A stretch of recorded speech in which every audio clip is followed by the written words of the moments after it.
John 13 is a dense narrative, but part of it reveals Peter struggling to understand. He had trouble comprehending why Jesus wanted to wash his feet. Then he was confused about which of the 12 would become the Lord's betrayer. And in verses 36 through 38, the chapter concludes with an account of what may have been his most significant dilemma. Jesus had just finished reminding his disciples he would soon be leaving them. And although he'd previously said more than once he'd be returning to the Father, Peter responded by asking where he was going. It seems like Peter was suffering from a case of selective listening, that condition that affects so many of us and causes us to hear only what we want to hear.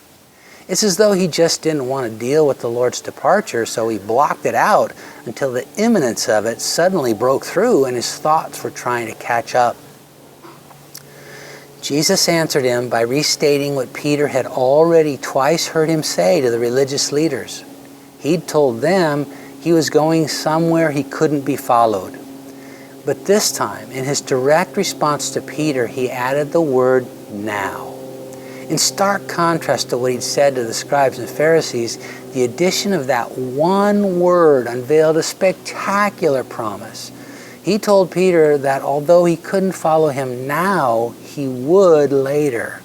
And the significance of that statement is beyond profound. It's life-altering.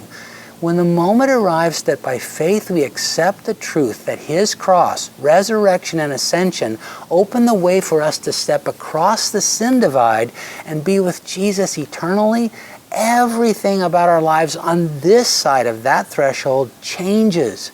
We begin to enjoy a seamless daily relationship with him, no longer throttled by the limits of time. Forever has already begun. But based on his follow-up question, it's doubtful Peter understood all that. He just wanted to know why he couldn't come now. And he claimed he should be allowed to because he was willing to lay his life down for the Lord. So when Jesus questioned that commitment and announced that before the night was over he would fail to live up to it, it must have devastated Peter. But as hard as those words would have been to hear, I believe they were an expression of grace. Perhaps more than any other prior exchange he'd had with Jesus, this could have been the one that marked the trail for him back from that terrible night when he denied knowing the Lord 3 times. In the aftermath, he would have finally begun to understand. The promise that one day he would follow Jesus into the precincts of heaven was made with the Lord's foreknowledge of his pending failure. And it wasn't qualified with an "if you don't" clause. It was given as an "even after you do" covenant.